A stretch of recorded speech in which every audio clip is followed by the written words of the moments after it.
And now, 3 hats with opinions in them.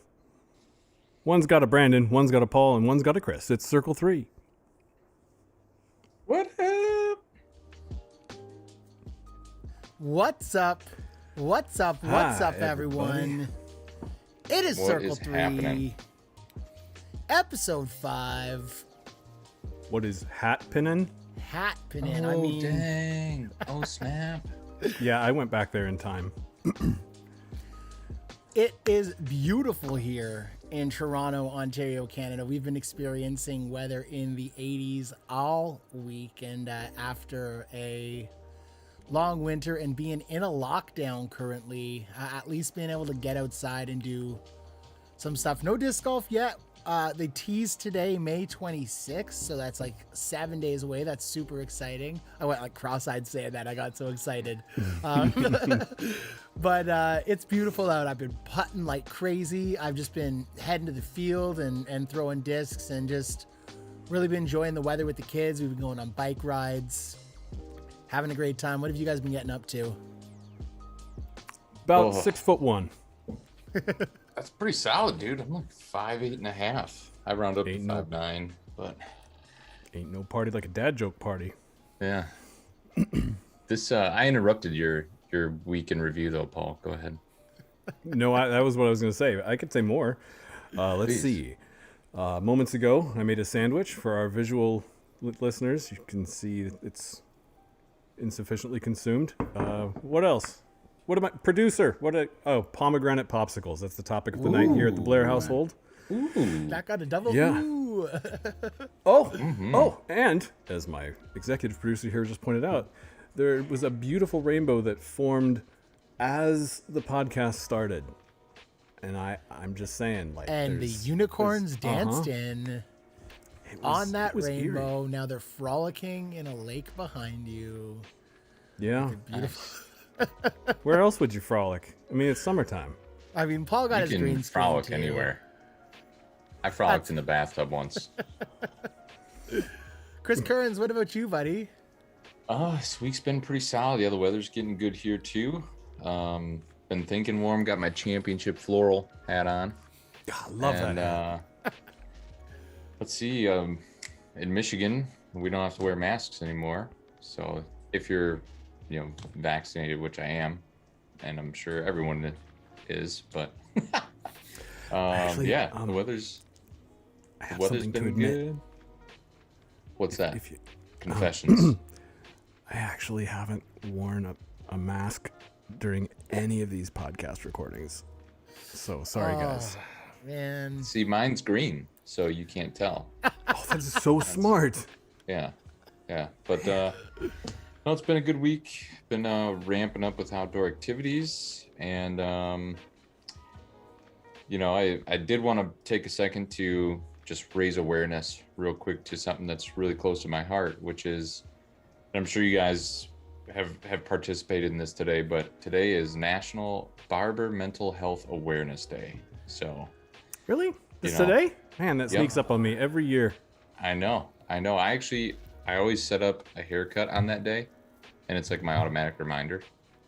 And those are my best haircuts. Yeah. So I tried to get to my barber today, but I had to trim it out of my schedule. it's a tough call. Hey, I see what you did there. You took my kind of joke and made it your own. Well, we gotta thank our sponsors first and foremost. Whether you're an audio listener, whether you are watching us live on YouTube, our sponsors are the same. They are Wolfpack Discs, Sweet Spot Disc Golf, and we thank them so much for their support in sponsoring Circle 3. We are going to be doing an awesome Sweet Spot Disc Golf giveaway live for our YouTube viewers tonight. We will be doing a Wolfpack Discs giveaway for our audio listeners. Wolfpack this week, I promise it will get posted. And we got some extra giveaways from last week to give away this week too. So we're going to be doing an awesome giveaway post tomorrow. Check out for that. And the podcast, which will be posted to Apple Podcasts and Spotify. We got some great topics of conversation for you guys tonight. And we will kick things off with the OTB Open. What Only the an best. awesome weekend. Seriously, lived up to the name. Only the best courses from what I've heard from pro players. Sounds so like from what I've heard from pro players I've been talking to the last couple days. From what I've heard from some of the pros, the Just drop all the names at once. the experience there was bar none, and I don't doubt that for a second because Danny and the team know how to throw it down. I'm going to quote Mr. Paul Blair, who was quoting Mr. Danny Corbett, who said he literally cannot throw some of these guys out of his house. They're having such a great time hanging out there, and just so incredible. Just such great disc golf.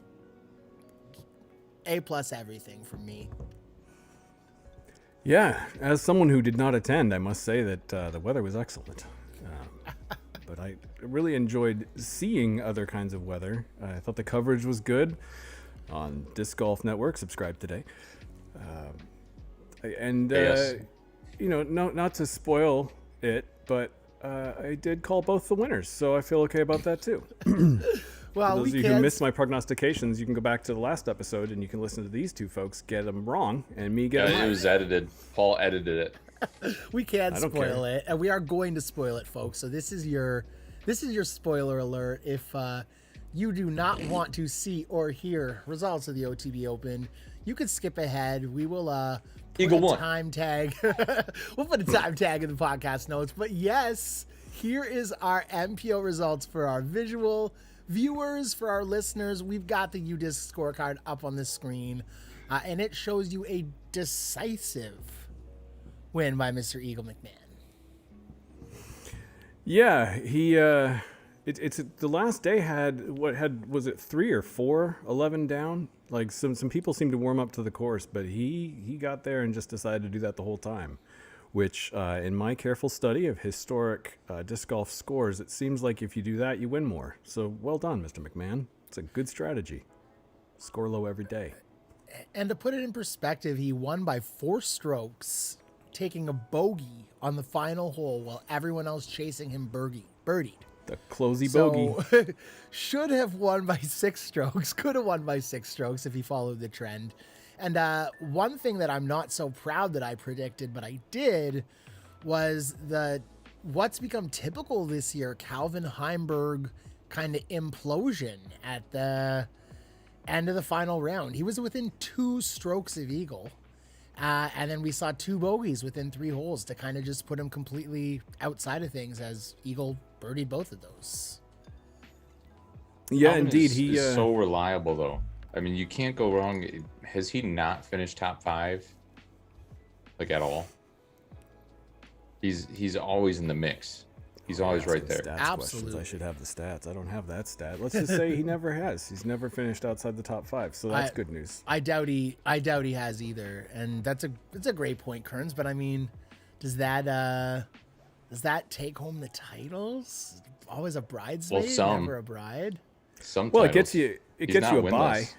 in the championship, right? It gets you- Absolutely, he's- it does. I mean, he's gonna be well rested, and I mean that's the beautiful thing, right? So here's the thing: if he misses the first 2 days of competition, then right, if he's got 2 strong days like he did here, he could take it because he won't have to play day 3, so he can Heard blow that. up on the day after. Heard See, again, that. you got to use your head to get the strategies But going. I thought the course. I'm usually not a big fan of golf course, disc golf. Golf course. And I mean, everyone was praising it, but they really did an incredible job. When you're watching the coverage, you don't get the feel that you're on a golf course. They did a great job utilizing that property, having a strategy on where to put the tee pads to line up with the trees that they did have to bring water in play. I didn't think there were a lot of luck shots at all. Tremendous layout. And wow, I just want to go work on rollers. Oh my gosh. I have to say, as I approach my older age, rollers are looking better and better. Have you ever Phenomenal. seen so many rollers in a No, couple of days of coverage, like in in your life? last time I ever- saw that many rollers was when I knocked my bag over. What I loved watching though was when other people were setting up for those rollers, watching Eagle throw 400-foot flex shots that didn't go more than 20 feet off of the ground. It was just absolutely incredible to see him carve some of those fairways and throw those low shots that just had so much glide. It sounds corny, but that, like, there's like a freaking jetpack behind the disc just pushing it, keeping it up. And you look at players that did well here, and a lot of them are players that throw far. Anthony Barella had a great showing. Looks like he got his putting together, which is fantastic. No bogeys on the final round. Well, and can we talk about Aaron Gossage? Yeah. He's the next unsponsored miracle kid, right? If he can keep this up.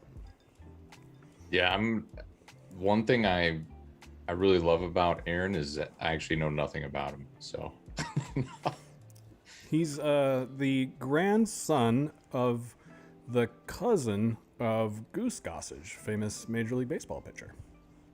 That's For real? what I know about him. Yep. Did you just ruin your own news update, or?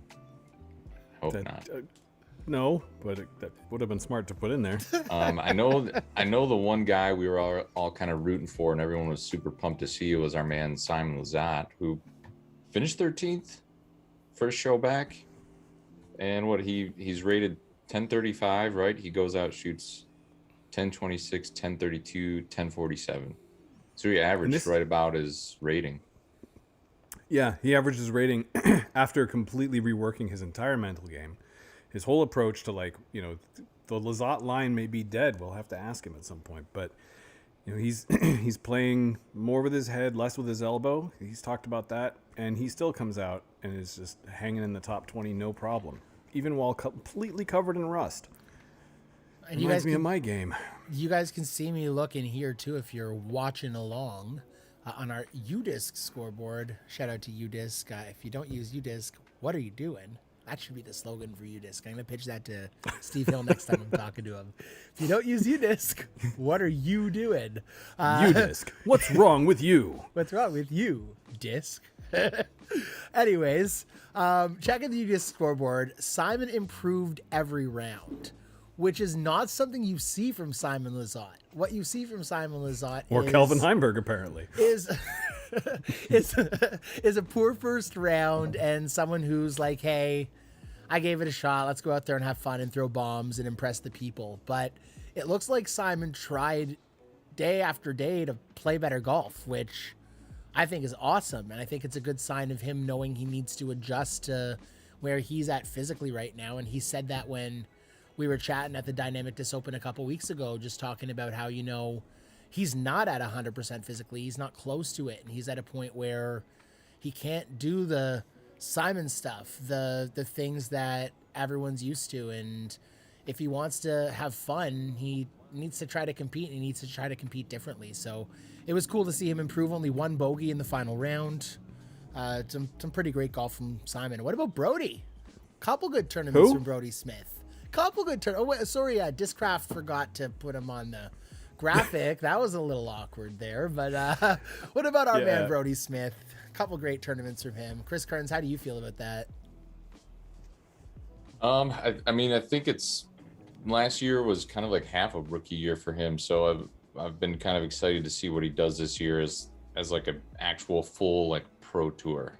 So I think he's showing up, and he's way ahead of schedule, in my opinion, on where anybody would be. So, his rise was, I don't know if we've seen that one that quick. The guy last year probably threw more putts than I've thrown my whole life. So, I like seeing someone come in and take a, professional athlete approach to the sport. And I think it does go to show some people, I guess my message of hope to some would be like, hey, don't worry, you didn't have to get into this when you were 5. We're starting to see a lot of gangsters that started playing, before they could ride a bike. But, if you dedicate yourself, you get hooked, you get passionate about it, you can go pretty far. Yeah. If you have a professional ultimate career leading up to it and 2 million YouTube followers, you too can easily step into the game. Well, I think it's a testament to that he's taking that experience he has, and Oh, I absolutely. think other people are learning from it. I'm seeing a vast improvement in the social media games of the likes of people like Simon, people like Paul, just trying to make videos that are a little bit more engaging. And then you see disc golf companies like Latitude 64. I'll give them a huge shout out with Jonathan Fastberg putting out just incredibly engaging content and really realizing that there's so many people out there that are at the very base of this iceberg and have no idea what disc golf is and are so eager to learn.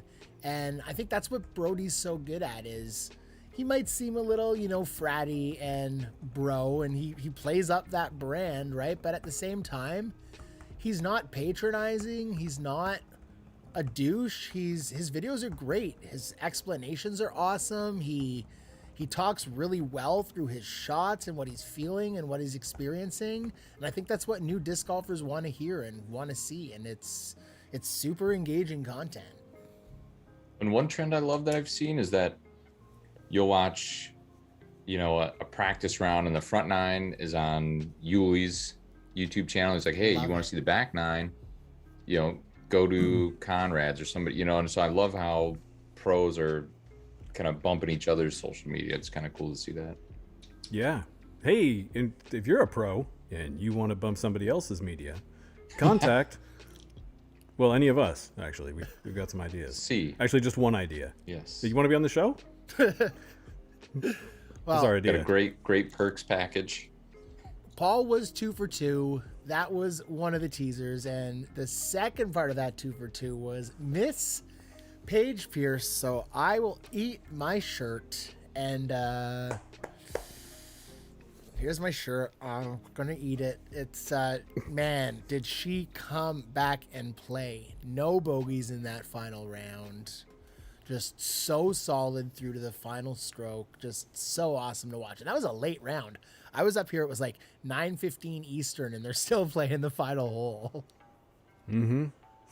Yeah, and she, I don't know what more to say. You kind of summed it up. She did what she does.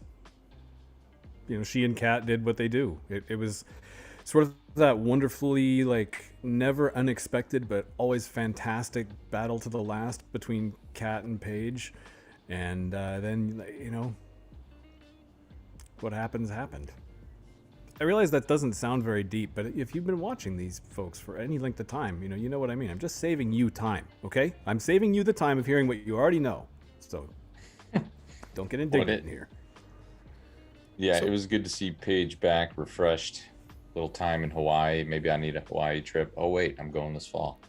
And so hopefully I win like a winter C tier when I get back. But I did call that one, so I was half there. But yeah, it was good to see a classic Paige Katrina battle. Jessica Weiss came out the gate hot. She had the hot round. She played super good to start it. I mean, the whole weekend she played pretty good. She was over her worst round was 13 points over her rating. So it was nice to see three ladies in double digits. I think honestly the Paige Pierce headline and Paige Cat battle, that's an easy top story. But if you scroll down and just take them off that leaderboard, there's an incredible tournament right down there. Well, and look at number 6. Yeah, it was. Look at the showing by Juliana Korver, shooting 3 under par at a beast of a course. Yeah. And number 6. I mean, she's been. If you follow Juliana Korver on Instagram and social media, if you don't, what are you doing? That's going to be my new my new slogan. Anyway, well, good. We've got catchphrases now. She's been practicing for the world roller distance record for a while now. That's what she's been shooting videos of. So when she got out there and she saw those opportunities for rollers, she was probably like, hell yeah, let's go. You can't talk GOAT conversation without talking about Juliana Korver. Absolutely. I thought you were going to say Erica Stinchcomb, sorry. No, nothing against Erica, but Jake, I was super pumped to see JK on the feature card. Oh, and yeah. when they showed the intro, like her winning her first Worlds, like I got goosebumps. So Yeah. that was exciting. That was a treat for me. And It's she can true. still To those ball. listening at home, Chris actually narrated those goosebumps in our podcast chat. So he's not lying. And I have therapy tomorrow. So this leads into a conversation I wanted to have with you guys. Congrats to everyone with an awesome performance at the OTB Open. Conversation I wanted to have about the local advantage. So, to put it in perspective, we see these tournaments and there's always these names, right? These names that sometimes pop up at the top of the board and we say, have I heard that name before? Maybe I have. There's a lot of these players that either don't have the time or don't have the money or just aren't in the situation to tour nationally, right? So they're playing their local events. How do you guys feel about that local advantage? Do you guys feel that local players have an actual advantage when it comes to something as big as an A tier at their home course? Does that help them? Does that hinder them? Paul, you seem like you got something to say. I'd love to hear it. All I can say is it doesn't work for me. I've tried living near a number of courses and playing them regularly, and it has not. So it may work for some, but at least in my case, what it usually means is that I know the mistakes I'm going to make, and then I make them. So that's really kind of it. On a more serious note, though, I mean it's undeniable that there's an effect because you do see some people that are touring popping up at their local events in the top top 5, top 10 when they're in their home areas. There's a couple of folks in Eugene that come to mind. Speaking of which, Scott Stokely took what like he was top 10, wasn't he, this last weekend? Anyway, congratulations to you, Scott. But yeah, I don't know. Chris, you actually have some skill. What do you think?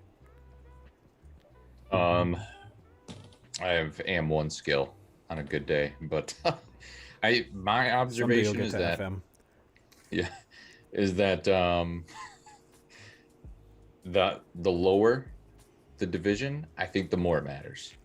So I think if you're looking at MA3, MA2, MA1, or FA2, I think the lower divisions, the local factor matters more because I think it's a lot more of like their game might be tailored more to that course. But I think once you get up to a higher level of MA1 or Open, they have all the shots. They show up early. They practice. Kind of the cream rises to the top type scenario. But I mean, you'll definitely see from time to time. I mean, we've got some.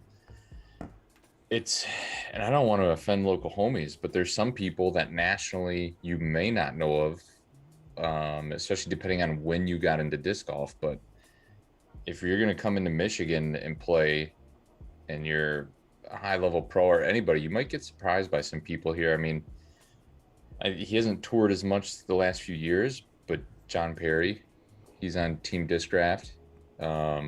He's a killer. Nate Wagren, I know he was touring a lot a couple years ago. I don't know if he's touring a whole lot this year, but Nate's a local guy that's a freaking killer. One of my favorites, this is from the heart, but my boy Pat Burke. He's actually getting pretty close to 1,000 rated, but he'll travel for like Memorial, 1 or 2 events a year, but he wins like 15 events a year here locally. He'll crush people. George Bino has been on Team Disc Draft, close to 1,000 rated forever, and he hasn't, I don't think, tours much the last couple of years, but there's a lot of people. Even you look on the ladies' side, Michigan, Liz Carr, Sarah DeMar, Aaron Oakley, a legend in my heart. Actually Stacy Haas, who just got on the underground team, I think she's 16, and she just destroyed a field of like 40 MA3 guys in a tournament. I love it. Yeah. But yeah, I think overall, the lower the division, I think the more of a home field advantage you'll see if you have an AM3 come from out of state and play at another AMP3's local course, but I think once you get into open, it's not as big of a factor. I love what Vince says in the chat. He says he thinks it hinders people. Having an experience at multiple courses and multiple environments helps you adapt to different obstacles. And Vince, I agree so much. So we have local guys here, and I'll call them out right now if they're watching, because I share this in my local group too. we've got a course near me, and it used to be my home course. It's beautiful, called White Spruce Park. And it's a beautiful wooded courses where most of the holes are between 180 and 300 feet. They are very playable par 3 holes, but it's very wooded, so it's a challenging course. But when it's your home course and you go there and you play it 5 times a week, 4 times a week, you learn the lines, you learn to play the course. So you take these guys that play at White Spruce to any other course in Ontario, and you know what their attitude is? It's, oh, that's a shitty course. Oh, that's not a good course. No, I don't like it there. It's not. Oh, is it too hard? No. It's just not a good course. It's like, and that's because you play the same course 5 days a week, every week, and you love your lines and you love your place. And Vince, I couldn't agree more. My game got so much better when I started taking the extra 10-15 minutes to drive somewhere else and switch it up and play the wooded course some days and play the wide open park course where I have to throw 420-foot par 3s instead.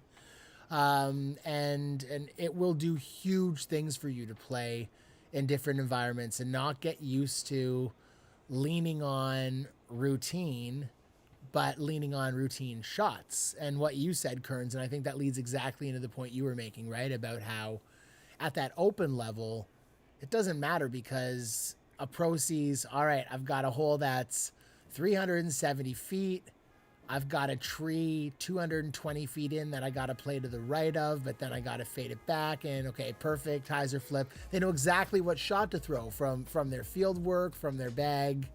You get down to MA2, and the guy who's never played that course before is like, I really like throwing my Firebird. I'm going to throw my Firebird.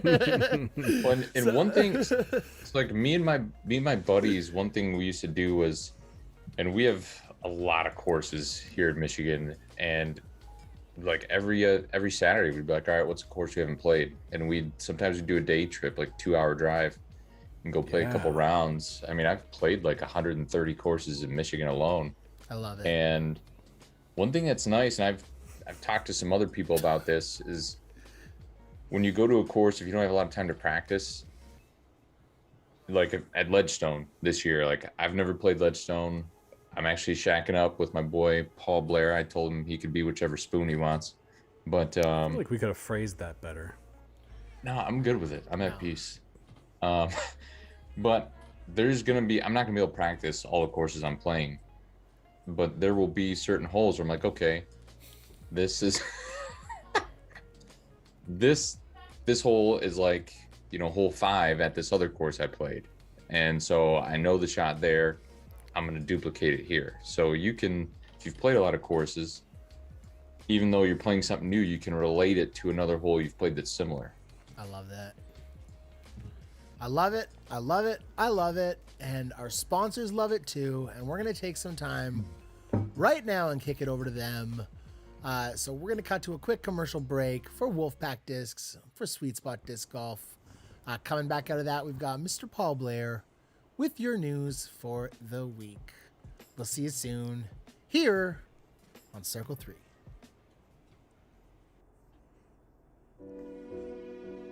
Gather round, children. I, Ganfrolf, will tell you a tale of the times before. Of a legendary place, the sweetest spot in all the land, where circles of plastic would appear, glowing from our screens, and with the ritual of the cart, they would appear days later at our doors. The richest colors, the finest discs, and the kindest people. Oh, it truly was a sweet spot for disc golf. Some say this place still exists. It's vault sealed, the treasures glittering inside, awaiting the great prophecy of Tuesday and Thursday at 7 p.m. Eastern Time. And that comes again. I hope you will be there. Sweet Spot Disc Golf. So good, our advertising department writes fan fiction about us.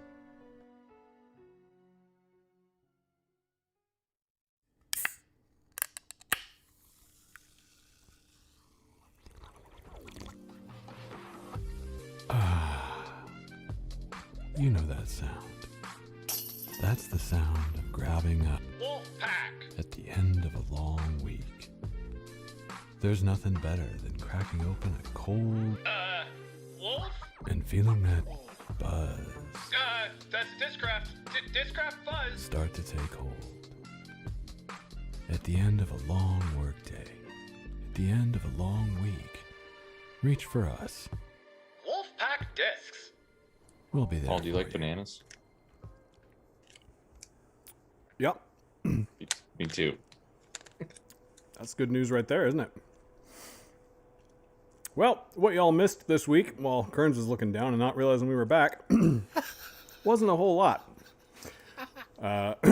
In disc approval news, there were some, but frankly, you know, this podcast started out of a Discraft related group. We're friends with all the brands, but nothing from the majors this week. Still some lingering resentment over the Innova Grenade. Still a terrible name. Worth mentioning again. Why would you choose that name? We're going to be mentioning that for a while until you come out with the Innova Apology. That would cover a lot of bases. This weekend coming up is the 2021 PDGA United States Women's Disc Golf Championship, or USWDG, if you prefer to say things awkwardly. Whether Paige is going to take first or tie with herself for first is yet to be seen. But we'll be watching the coverage on Disc Golf Network, I think. I'm actually only assuming that. This isn't well researched, but why wouldn't it be there? In other news, in actual news, in other news sources, apparently people are noticing that disc golf is becoming popular. The news seems to do this every couple of months, then they forget about it, then they come back. This week, there's an assortment of articles which you can go find yourself. I'm not your servant. Lots of stuff to read out there. That's about it. Sorry. I was supposed to give you 3 minutes. We can talk about green things if you want. A lot of them out there on the disc golf course in Oregon. Green bananas, plantains. Ooh. Not a fan of plantains. Plantains. You ever had fried plantains? My stomach is hurting. That made me laugh so hard. I unmuted that at the most absolute perfect time, and we're back. We're keeping that in the audio version. We are back on Circle 3. Brandon Timney, Chris Kerns, Paul Blair here with you on our second segment of the night. Circle 2. So, as we started talking about in the intro, the weather is getting great. It's definitely not frightful. And part of summer always brings up the bag shift. So, you know, in places like Michigan or my home away from home, Toronto, where I've never been, a lot of times in the winter, you'll see us start throwing the flex plastic, you know, and not because it's got a big horse with wings and is super trendy. It's because it actually has some give when it's, I don't know what the Celsius is, but you know, it's like -20 here. So I know for me, the plastic is softer because I also don't want to throw, you know, a Pro D disc into a tree and watch it explode like a Death Star. So, you know, if we kick it off with my boy Paul, I don't know if they make discs that just stay dry regardless of rain or anything, but you know, what is your bag? Does it shift at all? Do you change it seasonally? Do you? Yeah, doesn't get cold enough here generally, or if it does, I'm not out there. Because when it gets really cold here, which is we had about 3 days a year where it's like legitimately cold. I used to live in Green Bay, and so I know from cold. Okay, quiet there, Michigan. And I completely get flex plastic for that purpose. I will say there's absolutely a difference in natural grip between plastics in the wet and the dry. It's the MVP's old Formula Fission, like that stuff never got wet. It was grippy, and then if you got water on it, it just got grippier. It's a miracle plastic. And then they discontinued it because we can't have nice things. The new fission is, well, it's easy to clean, so that's nice. And it might be better in other ways. I haven't figured them out. Still throw it, but what else? Funny enough, the Flex Plastic tends to also be pretty grippy. From Discraft's line, ESP, also pretty good in the wet. But a lot of folks here, for those of you that follow Ezra Aderhold's Instagram stories, you may have seen a few weeks ago he was throwing using some gloves, and he was leaving black marks on all the discs because he's a monster. Those gloves, I forget the name of them. Friction I'm sure if they gloves. wanted to sponsor us, I could remember it. Those Friction things are fantastic in gloves. the. Okay, friction gloves. Thank you. Those are great in the rain. Sponsor us, friction gloves. We'll sponsor you. I do sponsor you. I've They're given you not enough bad in money. the cold either. I've rocked the friction glove. I tried them a few times. I don't know. I just rock the birdie bag, the mitten bag, or in the winter I'll just rock with a little giant North Face mitten with a hand warmer in it. I will how say, about- yeah, that one thing that makes a bigger difference if we're going to talk about wet weather is a good towel, like a chamois style, the kind that you have to get it wet for it to work. You would think it's counterintuitive that it would work, but those are fantastic in the rain. It gets enough of the water off, and it doesn't matter how much wetter it gets. I've seen people playing here. they'll come up with one of those chamois right before the round. They'll throw it into a mud puddle, step on it, wring it out, and that's their towel for the round. Yeah. I don't eat lunch with those people, but I do have respect for their game. But you can get them at AutoZone or O'Reilly's for pretty cheap. Those people? Is it- The towels. Auto parts stores. Oh. Yeah. So how about you, Brandon? You like to get wet? Oh, you guys are making me laugh so hard today. So it's a little different for me. Yeah, I throw some of the Flex Plastic in for the winter, not as much. I go more understable in the winter. I have to wear more layers. So for me, it's not even as much about the discs. It's about my flexibility and my ability to move as much. So when I'm wearing Under Armour and 2 sweaters because I don't want to wear a jacket, my movement is crazy restricted, and I don't get the same arm speed I get in the summer. So that's the first thing for me is I disc down everything in the winter. I'm throwing like Avenger SS's and Heats, and I'm throwing my ESP Raptors instead of my Z Raptors, and I'm changing plastic types for stability because I don't have that movement. So when it gets to the summer, I'm definitely disking up a little bit. I'm throwing more Z plastic than I am ESP plastic, as much crystal plastic as I can. I really love how crystal feels in the summer.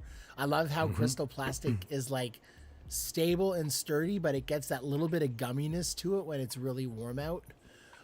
So it's I play with those little bit more stable plastics for sure. But I throw more overstable discs and higher speed discs too, because I can just move more. When I'm playing in just a t-shirt, it's incredible what that does for you playing where you can just be free and not worry about it. I was watching the mic'd up practice round the other day, and Sexton threw his first shot, and he jokes with Yule, and he's like, "Oh, you know, it's the first shot of your day when you don't realize how tight your mic cord is." And he totally tugged on his mic cord with the shot. And it's the same thing wearing a jacket or a sweater where the sleeves are tight. It bugs you, right? It hinders you. So my bag changes in that sense. I also bring out my nicer plastic in the winter. We get or in the summer, sorry. We get a lot of snow in the winter. I don't want to lose stuff in the snow. I don't like ribboning up. It's kind of a pain in the ass. No. So Anti-ribbon. I have winter plastic that if I lose it in the snow, it's got my name on it, and I hope someone calls me in the spring when it thaws out or when they find it. But it is what it is. You guys live in a nightmare universe.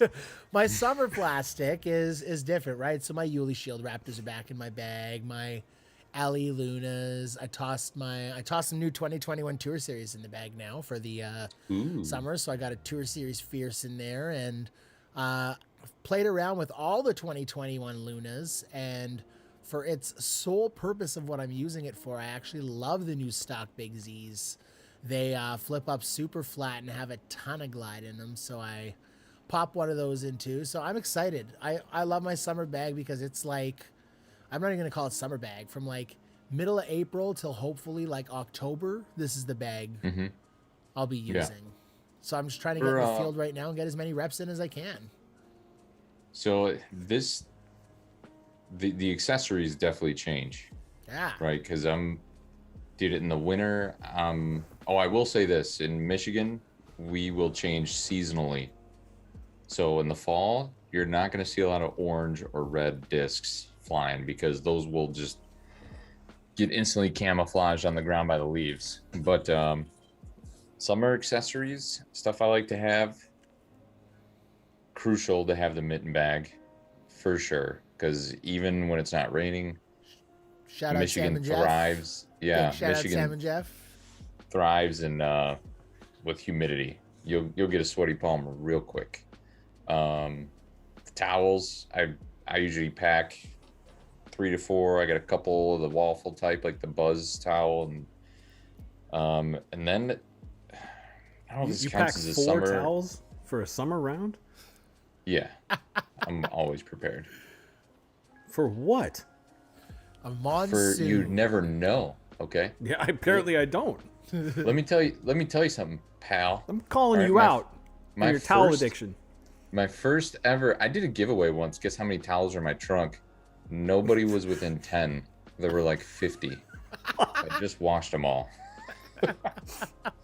You're sick. My second tournament ever. Okay, I just have a little end of a competition bag, 0 towels, no umbrella. We get like a 20-minute rainstorm. These dudes around me bust out sweet golf umbrellas, like baseball dry bags, like pro pitchers, like towels, like blow dryers, all this crap. I'm just sitting there trying to throw wet ass discs, and that straight up, I'm playing 1,000-foot hole, and the disc comes out of my hand early and goes 40 feet. And I said to myself, never again, Chris Kerns. But I digress. You guys, What are your summer accessories, Paul? really Well, I quick, carry- really quick, Paul. Before you tell us your summer accessories, Kerns. On that note, you guys know my friend Clay. Clay Place Yeah. Jones, good friend of the Discraft Macbeth and Pierce collectors. Yeah, group. he got baptized recently. Huge shout out, huge he's been baptized a couple times, and it's always helping other people too, which is the worst part. But one time when it comes to Clay, he's just the nicest guy on the course, and he's always Kerns, you made me lose my train of thought. You can't do this to me. Baptized, guys. I'm done. I've lost it. I'm gone. Sometimes he's the nicest guy in the course.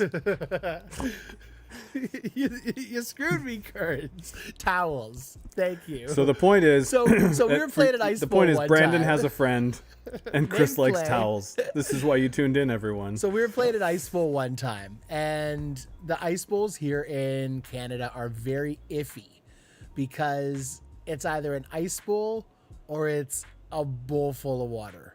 And this year, what happened was it was an ice bowl for 3 weeks up until the ice bowl.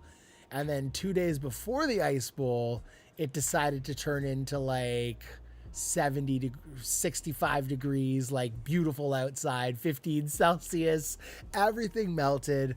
So we played the first round, and Clay and I are playing in different divisions, and we're sitting eating chili in between rounds because everyone has chili at this ice bowl. And I'm sitting there eating my chili, and I'm like, where's Clay? Like, doesn't he want this chili? It's fantastic chili. So I go out, and Clay is in his car with all of the air vents full blast, with the shoes under the heating vent, like under the dashboard with the air blowing full into him, with the towels laying over the vents coming out, just hanging his head. And I remember the look on his face that just told me, like, this is gonna suck for round 2. And we went out there, and we were so wet, and he had that one towel, and I gave him an extra towel out of his car. And this is why I say towels, because I remember giving him that towel, and just the look of joy, that small shred of joy I brought to him with a clean, fresh towel. So Chris Kerns, I feel you, brother. I feel the importance of your towels. They bring joy.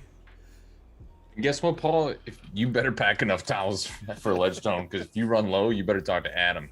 Don't come talking to me. Here's the thing, guys.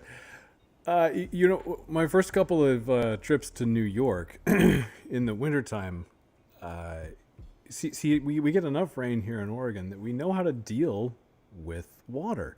And so you could tell the people that were from out of town, specifically from Oregon, because there's just, you'd be in Manhattan, there's a sea of black trench coats, wool, right, and umbrellas. And then there'd be a couple of guys walking in, and I don't know how to pronounce this in Canadian, raincoats. It's, that's what we carry. You actually nailed that. Towel. That was perfect. And thank you. I've been working on my accent. So I carry a towel, and I carry a waterproof jacket. Under Armour Shield technology, by the way. It's non-restrictive. It breathes well. It's completely waterproof. It's windproof. You need that because what you just described, that's Oregon like 9 months out of the year, or it can be. There aren't enough towels. So I guess if that's what you're bringing them for, if it's just because things get wet, well, that is amateur. We should get you some pants and like a long shirt. It's made out of waterproof things. You can go out there like a big boy in the rain. Just your head gets wet. How are you going to keep all your discs? boy. How are you going to dry all your discs? With the towel, the chamois type. We covered this in an earlier segment. Don't make me. If he one wasn't a chamois big towel boy, would is his not going to shirt keep all your say shit dry mayhem? for one whole round. His shirt says mayhem, Paul. Yeah. Mayhem. Come I feel on. like he was I feel like that's what the shirt of someone who plays with Tonka trucks for a living would wear too. So I don't really know how to judge this one. I smashed all my Oh my Tonka trucks when I God. was 10. What's up now? Back when you still had dry hands. Yep. Good old days. All right. What about No, but what about my friend Brandon? What are your accessories? What my accessories? Well, Besides towels. I need my phone. Like, if we're being real here, guys, like my phone is my number one disc golf accessory, and a lot of people And a backup charger. Yes, absolutely. And a lot of people will say, I'm a purist. I don't like to be on my phone when I'm playing disc golf. Well, I'm completely the opposite. I have ADHD like nothing, and just being there and being surrounded by people and just in the people, sometimes even being completely type A, I need to go away and see what my score is and just like hop on UDisc and like change my music up. It's funny. I would have said speaker in the past, but I've actually changed that lately, and not just because of you, Paul, because I've actually found I enjoy it a little bit more when I'm like jamming in my own music. So I've started using earbuds a little bit more. I love my power beats, so I never go without my power beats anymore. Love how the arm just kind of like keeps them around my ear. I can throw drives as hard as I want to. I'm never scared of them coming out. Towel for sure, but my minis. And a specific mini that I've become super, like I feel crazy weird if I don't have it now. And it's my flapjack that Zach gave me. And it's a flapjack that not many people have. It's one of his like original runs that he gave to me with one of his stamped discs. So it's super special to me, Zach, if you're listening. And it is always in my bag. And I don't use it. But it's always there, and I'm a little superstitious about it, and I love having it now. It's got like little glitter hearts inside of it, so that's probably like my number one. Like if I showed up, even though I wasn't using it, and I looked in my bag and I realized that wasn't there, I would just have the worst round ever, because the whole round I'd be thinking about where it was and like, shit, did I lose it? Do you pull it out and you say, "Watch out, stand back, it's B-Pat with the Zach Flapjack, sponsored by Wolfpack"? That's exactly what I say. It's almost like we can played picture you disc saying golf together. Actually, it would be fun to just carry a stack of those and be like, "Step back, you need a flapjack," and just throw it at someone. Speaking of throwing things at people, never carry extra bells when you're biking and throw them at people that don't ring their bells. It doesn't end well. So, you could passive aggressively be like, "Hey, you should use a bell," and then just like toss a bell to them. People don't like that. I learned the hard way. That's a thing? I did. This has been your Canadian etiquette tip of the day, sponsored by Common Sense. So I bike with my family, and I told my wife the other day, I was like, I'm going to carry a bag of bike bells to throw at the morons who fly past us at like 18, 20 miles an hour on their bikes when my 3 and 5-year-old are biking and don't ring their bell. They'll have bells on their bikes. They just don't think, this metal thing that makes a noise that alerts someone that I'm going by. So I was just like, wouldn't it be really funny if I just had this bag of bells and as people rode by and didn't use it, I biked up to them really fast and like stopped them and was like, hey, whoa, stop. And then when they stopped, I was like, here, have a bell. And they're like, I have a bell. And then I'm like, well, then why didn't you use it, asshole? There's your Canadian etiquette minute. Anyways, passive aggressiveness aside, use your That's bell. commitment. This is my favorite disc golf podcast. All right. Disc golf cycling variety hour, Paul. All right, so we got a couple of questions from the chat. So I don't know about you guys. What the question is, do gloves help you guys any when it comes to grip? Or do you feel better barehanded? I assume this is only in a disc golf context. Chris, what do you think?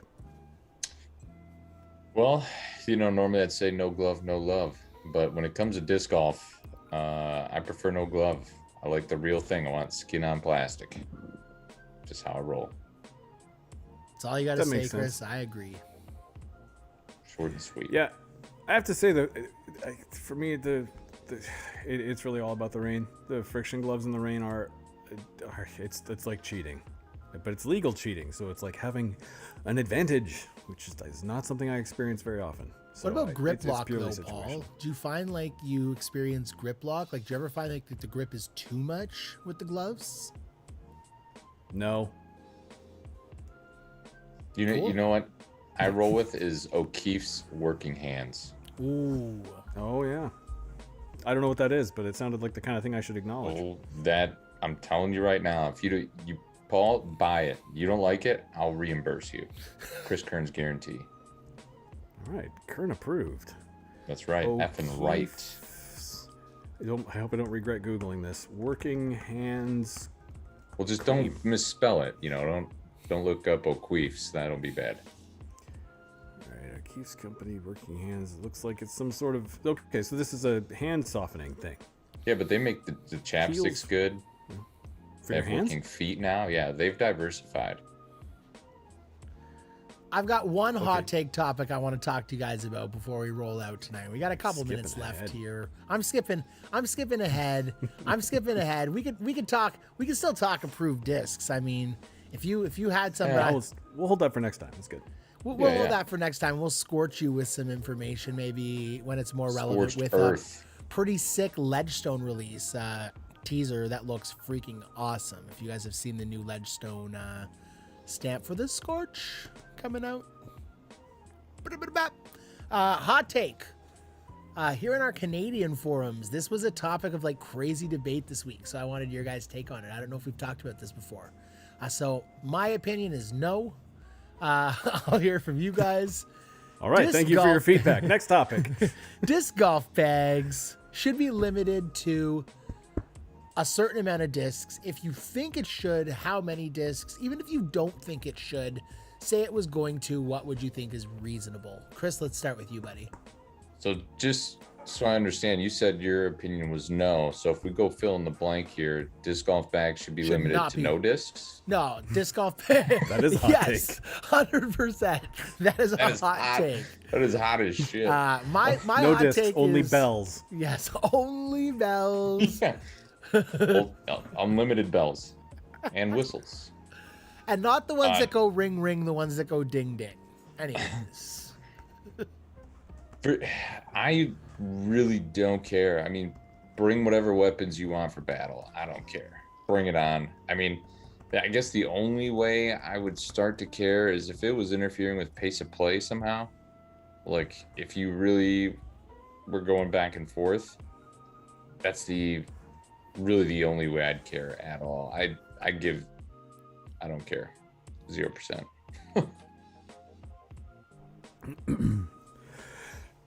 I think it absolutely should be in lower divisions. I think that especially in like the very lowest divisions where you got people who are doing their first tournaments, don't know what they're doing. I mean, you can already tell when somebody shows up with their Grip AX4 stuck in a cart and their 47 discs. Like, there's like, that's, first of all, is that really the guy that should be in that division? I'm actually talking about myself. But I think that I think one of the big problems that and this is a whole separate topic, sorry, but one of the problems that entry-level disc golf faces as a hurdle is, as with many hobbies, people have a tendency to try to buy their way out of practicing. You know, I know plenty of people hosting this podcast that spend more time collecting and organizing and buying and selling discs than they do in the field throwing any of them. And I think that if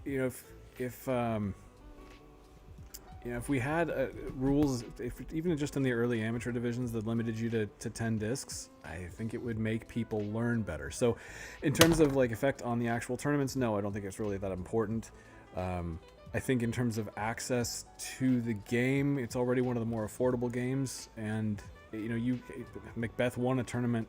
Was it an A tier? Was it a B? I think it was a B tier. Anyway, he won a tournament last year with 3 discs that he had in his car. You don't need 27 discs to win. What you need is to be able to throw 3 of them really, really well. And I think that is not impressed on new people. And I think, just to continue on my soapbox dad rant here, there's no vested interest in the disc golf disc providers, either the companies that make them or the companies that sell them in local retail. There's no interest in them telling people to, not pack so many discs, and they should sell as many as you want. Try them all, but carry 3 until you can par the whole course. Yeah, practice with as many as you want, but that's a great idea, Paul. Actually, I like it. Yeah, if you're going to carry 20 discs, I'm going to continue a little bit. Get 10 of your mid-range, 10 of your putters, and like 2 drivers. Go throw your drivers and then throw all your mid-ranges and pick them up. Yes, you'll be slow, but we already faced that problem. Then you're just doing field work and haven't realized it. Once you do realize it, then you can actually do field work and become good. It's a recipe for success, or at least sucks less. Dig it. Well, thank you, Chris. Thank you, Paul. It's been an awesome night, as always. We've got some giveaways for our amazing sponsors, Sweet Spot Disc Golf and Wolf Pack Discs. Wolfpack. So we're going to do Sweet Spot Disc Golf first. We got their beautiful website up for grabs. And I'm going to tell you what, folks. Yes, we're giving away the website, everyone. There's not a lot of you here. There's only 8 of you. So guess what? You got a good chance of winning the giveaway tonight. And we got a keyword for the giveaway. Sandwich. And the keyword for that giveaway is sweet. So I want to see you type sweet in the chat. SWEET, sweet, in the chat. Once we get a couple people there, I'll roll it. Oh, look, Paul's eligible. There we go. We got a couple people. Thanks, Paul. Thanks, Vince. Thanks, Sean. Thanks, David. And if you're listening on our audio version, don't worry. Our Wolfpack disc giveaway, along with our Sweet Spot and Wolfpack giveaways from last week, will be available through a contest on Instagram. Follow us on Instagram at CIRCL3cast. That's Circle 3cast. We're going to roll it. Our winner is Sean Dixon. Sean And the Dixon crowd goes mild. is our winner. Congratulations, Sean. You deserve it, buddy. You're the winner of the Sweet Spot Disc Golf giveaway this week. And 2 weeks from now, we are going to bring you a banger of a podcast. We don't have confirmed dates right now because I know she wanted to spend some extra time getting ready for for the women's major right now, controversial women's major, which I'm sure we'll talk about a little bit 2 weeks from now, especially if she's on the podcast with us. But Miss Vanessa Van Dyken, who I've had the Gangster. pleasure of chatting with the last couple days, and she's super excited to join us on the podcast. Still to come, hopefully, Mr. Eula Berry and Mr. Kim Scott Wood joining us for an episode. We got some fun guests planned. If you know anyone that you want to be on the podcast, please let us know. Oh, Ben Calloway, he hit me back up, said he'd love to be on the podcast too. So we're going to get some awesome stuff planned for you guys. So yeah, tune in, follow us on Instagram, check us out on Apple Podcasts and Spotify. Chris, any final thoughts, sir? You can't change a pickle back to a cucumber. That's all I got for you. You cannot. Paul, Nope. what about you? I'm just excited I finally found a use for a green disc. That was This is genius. really I love that. That pretty was cool. so good. I had a lot of fun today. I did too. It's nice just hanging out with you guys. It's always a good time. Are we going to have to do some Yep. kind of special thing at Ledgestone since Paul and I will be chilling? That'd be fun. It'd be Yeah, fun we'll to come do up with like something. yeah, we'll do something. Maybe a little like maybe a little practice round or something like that. I think Yep. that'd be a really good time.